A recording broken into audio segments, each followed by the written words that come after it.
Hello, my friends. My name is Ryan Freeman. Welcome to my life. Please give me a thumbs up if you would. Today, my brain is not quite working the way I would love it to. It's because I don't know why. You know, some days I wake up and my brain is like a fine-tuned machine. Everything fires exactly how I would like it to. And some days I wake up and my brain feels like a sludge pool, and that's kind of how my brain feels today. Now, one possible explanation could be that I had to work yesterday. In fact, I had to work 6 days in a row. Now, I say work, I didn't really work. Okay, so I guess this video is going to be a bit of a ramble. I'm going to just talk about kind of what's happening in my life right now. Some of that will be about teaching English, because what I have found is that the life of an English teacher, and I've been an English teacher in America, in Japan, in China, and now here in Taiwan, the life of an English teacher it's not a very predictable life. You have to expect the unexpected. So yesterday was a work day. A Saturday is not normally a work day, but sometimes you see what happens is you get these public holidays, you get these days off, but then they want you to make up that work, so then they end up scheduling you to work on Saturdays. And so that's what you can expect if you work in a school or a business that follows the public holidays. So, you know, I go to work and I expect it to be a work day, but I was informed that I would be riding with the principal to this Pier 2, this little tourist spot that, and I would take part in a little exhibition. I would go ahead and I thought I was going to be watching this film, because the exhibition is on this documentary filmmaker, very famous documentary filmmaker who passed away a few years ago in a helicopter crash. He's responsible for really opening up the eyes of many of the Taiwanese to the beauty of their island, as well as some of the problems with industrial harvesting of their natural resources, the scarification of their island. Essentially, this man flew over Taiwan. In fact, I think the documentary he's famous for, I'll put that down below. He flies over and shows the people how beautiful the island is before drones were popular, and also revealed businesses who had devastated parts of their country, and the people were not aware of that. And so he sort of he did this amazing service of opening the eyes of the locals to how great their country is and how much they should protect its natural resources and its beauty, and how the government and corporations might have been undermining that beauty. And then he died in this helicopter crash, and there are some theories that perhaps he was killed. You know, he was persona non grata by people with power. I don't know. I don't know a lot about what's going on in this country. I've lived here almost precisely 1 year. My 1 year anniversary, I think, actually might even be today. It's like right around this time that I arrived in Taiwan. So yeah, happy 1 year anniversary to me. So I hope you enjoy this ramble. I gotta talk. All right. So anyways, I'm just piecing it together. And like I said, even though I've been teaching English for a long time, I've taught in many places, expect the unexpected. I was told that the principal would drive me to this exhibition and I would just sort of take part, you know, and enjoy it. Well, that's not exactly what happened. I mean, I did go to this exhibition. There was a geography class from our school. I work at a high school / junior high school. These were junior high students.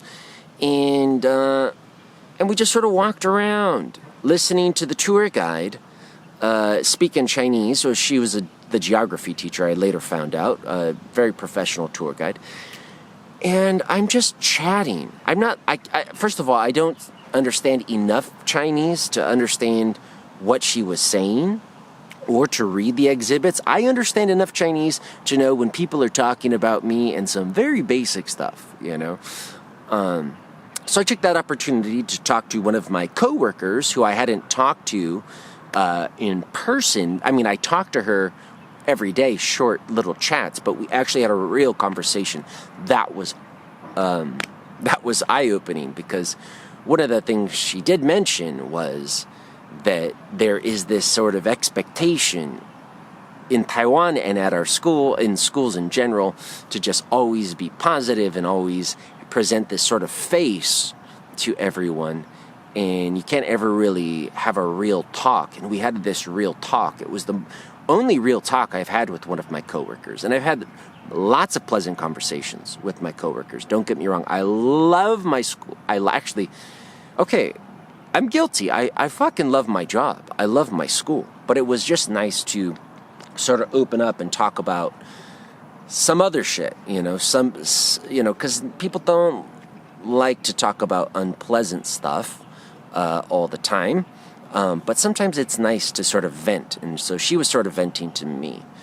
And so as I'm talking to her, and suddenly the tour ends, and they're like, "Hey, Ryan, would you like to say something to the students?" And first of all, I hadn't been paying attention. And even if I was paying attention, I really wouldn't have caught much of it. So I just sort of was like, I'm like, yes. Okay, here's the thing. I always say yes, because I don't want to let an opportunity fall. I want them to know I'm their guy, right? And that's just my personality. I mean, because every time I've said no, I usually regret it.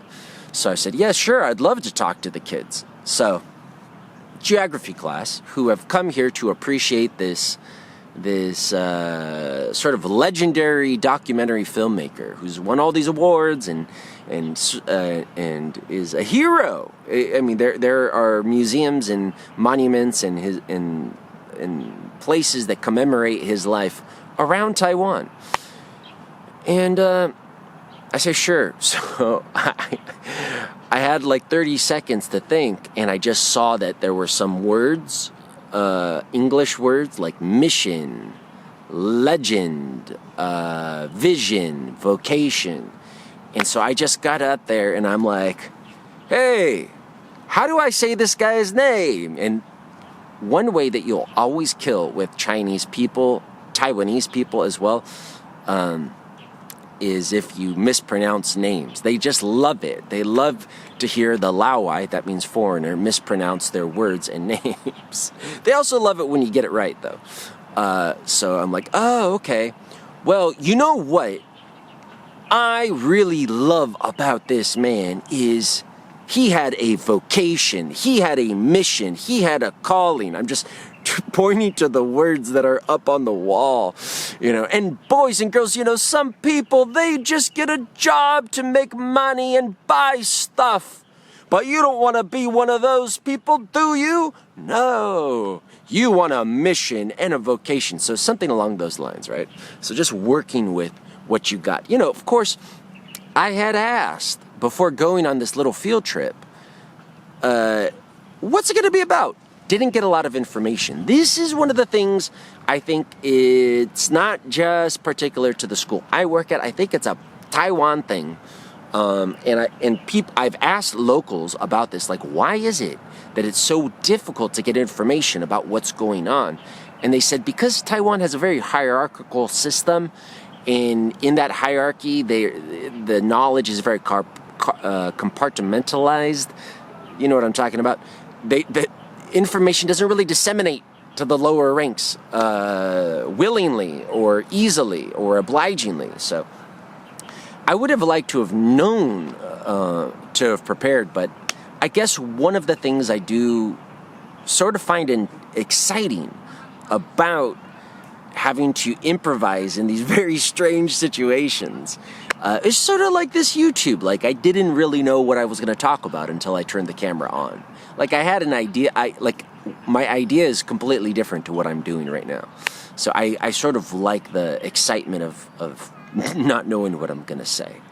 And it worked well. And then after that, went to this famous fruit ice place. So Taiwan, one of their desserts that that they're known for, and you'll find fruit ice places all over Taiwan. But this place in Kaohsiung is quite famous because they sell fruit ices in just these huge dishes. And fruit ice is basically shaved ice with your choice of fruit. You know, they've got assorted fruit, mango. You could do like beans. You could do all sorts of weird, all sorts of fruits. And Taiwan has a lot of fruits that most of us Americans might not be familiar with.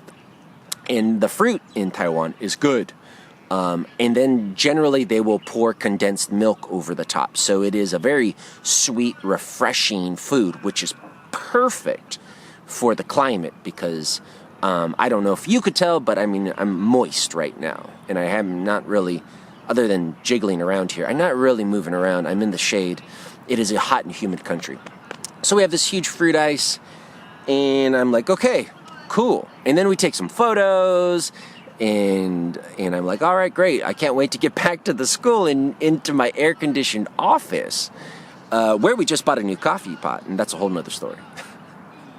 Okay, anyways, that you're like, there shouldn't be a story about buying a coffee pot. Well, when you're dealing with office politics and like office dynamics, every little subtle change, you know, sends ripples and through the waves of the office. And anything that I say, it's like, oh, the foreigners wants this or says this. It's like, it's really difficult to blend in or be ignored when you're there. Okay, that's a different topic. So anyways, I think I'm done. I'm going to go back to my office and enjoy the air conditioning. No. In fact, I ended up being kidnapped by the principal. The principal is amazing, okay? She's a tour de force. She is short, stocky, short hair. She is a powerhouse of extroversion. She has so much dynamic energy, and she's so friendly, so different than the last principal that I had in the north, who was sort of reserved and distant. Cordial, slightly cordial, but this principal I have now is just a powerhouse. And what did we end up doing? Oh yeah, we end up bicycling around the area. She shows and she gives me a history lesson about the area, and she's from Kaohsiung. She knows so much about it. She connected me to this city. See, one of the things when, you know, like I was a little sad to leave the north of Taiwan because I had sort of attached myself to that place, and I don't really know Kaohsiung so much, and here she is just giving me so much insight and knowledge into the areas, about the socioeconomics, about you know, these apartment buildings look so run down, but actually those are some of the richest people in Taiwan. The largest Rolex shop in the whole island is here. Why? Because these people, they keep their money on the DL. They make a ton of money through the harbor, and this area is poor. That's why these schools have no children, because no families want to live here. I mean, I'm just getting all of this information. She takes me to like the #1 university in Kaohsiung. We ride through this tunnel, and she's like, Ryan, you gotta come here. This cafe, shows me this cafe filled with students, usually, and a lot of good-looking girls, Ryan, and they speak English. You know, she's just such an amazing tour guide. And sharing her life, like she met her husband at that college when she was young, and I just have a blast. And we finished this long bicycle tour in the hot sun. We're dripping with sweat. She buys me some water, and I'm thinking, okay, I'm gonna go to my air-conditioned office and finally get out of this heat. But no, I'm like, no, we're not going there. We're gonna get in my car and I'm gonna take you to this school. And so she takes me to a school where she used to be a teacher, and to bring a gift, because there's a holiday, full moon holiday coming up. And in fact, I will be going to the principal's house for a barbecue on the full moon holiday. Which I'm looking forward to. And she takes me to this school, which is incredible. So my high school is right at the foot of this mountain. I think the name of the mountain, please don't shoot me, is Shoshan. I should know the name of the mountain. And its nickname is Monkey Mountain. The Dutch named it Ape Hill because it's more of a hill because there's monkeys. And our school is famous, relatively well known because it's a school that gets a lot of monkeys. But this junior high school that we go to is Shoshan, I believe the name, and it's right on the mountain.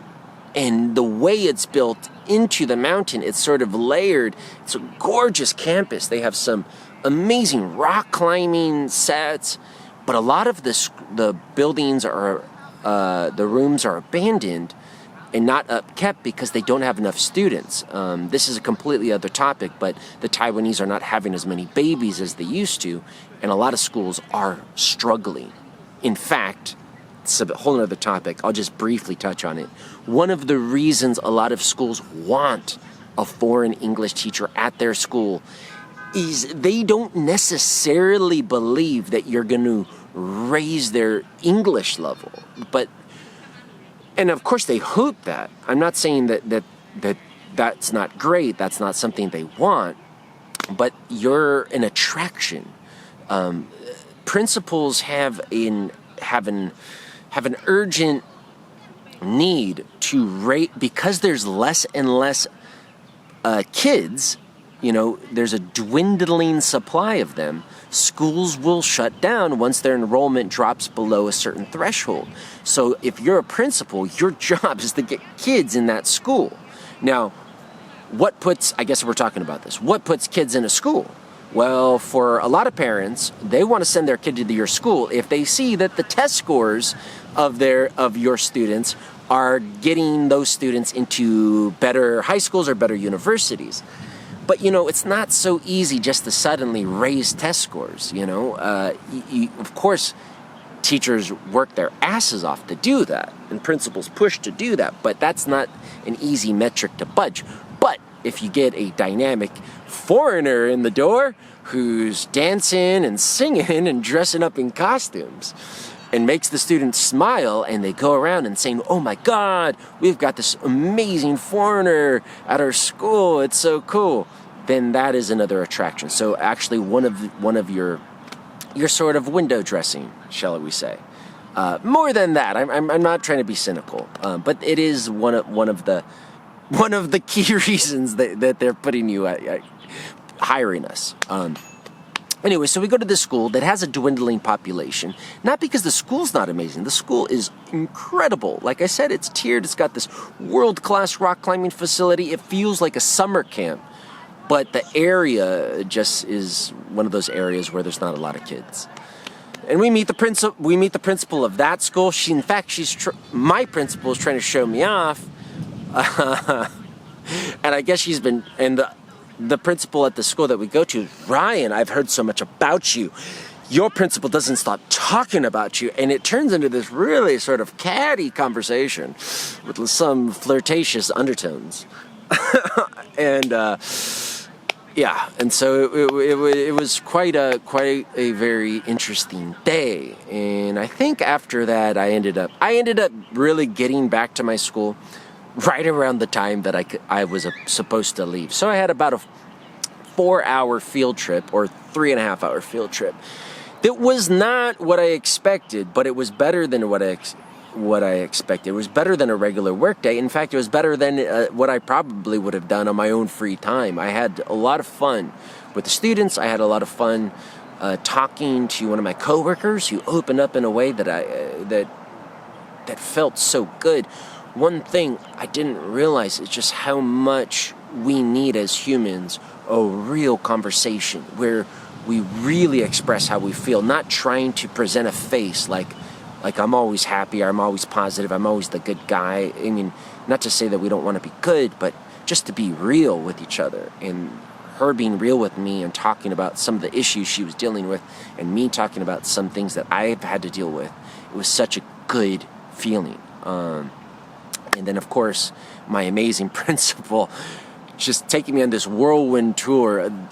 I'm one of, maybe you're not the type of person that can deal with all of these surprises, or maybe you're someone who deals with it better than I do.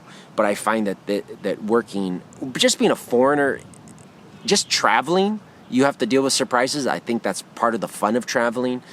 One of the reasons I love backpacking more than taking tours or staying in hotels with set itineraries was the fun of the chaos, the finding the order within the. Okay, not trying to get philosophical, but was the fun of the unknown and going with it and going with the flow and finding these wonderful moments. And yesterday was one of those, and it's something that happens a lot, I would say, in the last year that I've worked here in Taiwan, and it's one of the reasons I'll probably continue to stay. I really love the city, and yesterday's tour, and every week I just feel a little bit more settled. Now, it's not a perfect job. There's a lot of other things. There's other stresses and all of that, and I could talk about anything that you want me to talk about. Put it down in the comments. I hope you understood what I was trying to say, because I didn't really have a plan, but that's why I like doing this. Thank you for watching this video. My name is Ryan Freeman. Bye.